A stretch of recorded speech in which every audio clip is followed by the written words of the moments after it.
And so system is extremely important. And if there is one takeaway today for you to take away is really you need to think about system.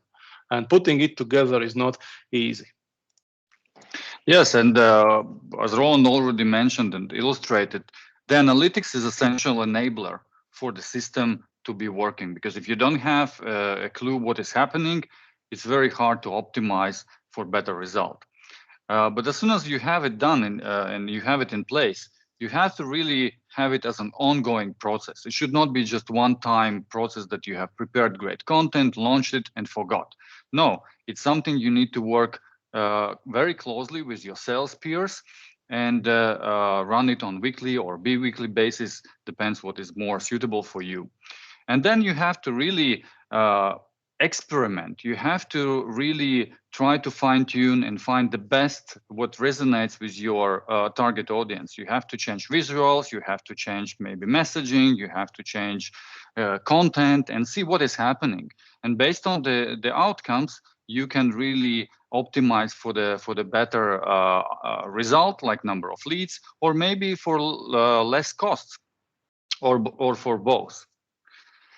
It's also very important that you have you go through through the whole this process jointly together from marketing and from sales perspective. There should be very, very close cooperation. And in modern organizations, what we can see, the partners who are very successful, the marketing and sales, this is actually part of the same organization. They are not separated.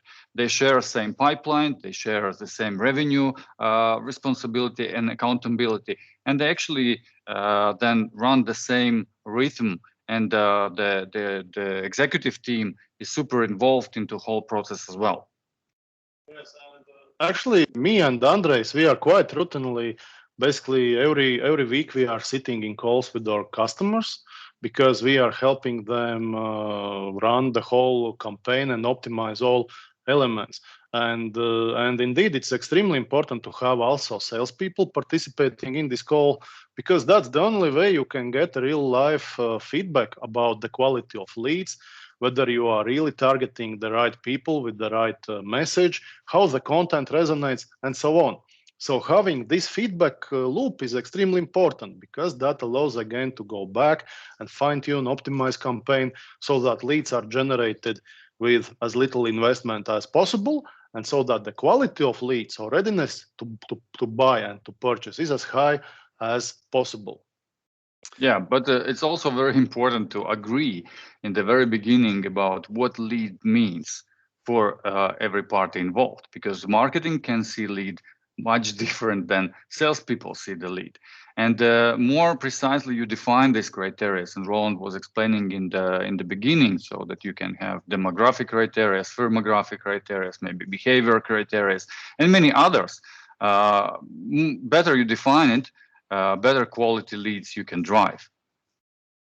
Yes, and it's super important for the system to work that the senior decision maker, founder, owner, general manager, whoever from beginning is very, very closely involved into that.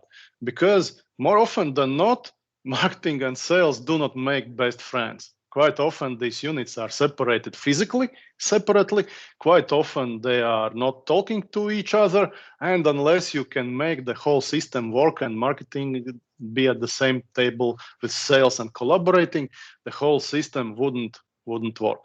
And again, remember that success with digital marketing indeed depends on two things. One is you need to have a robust system in place, and second, you need to exercise discipline to employ the system, and then you will generate results. Well, I wouldn't like to say effortlessly, but almost close to that.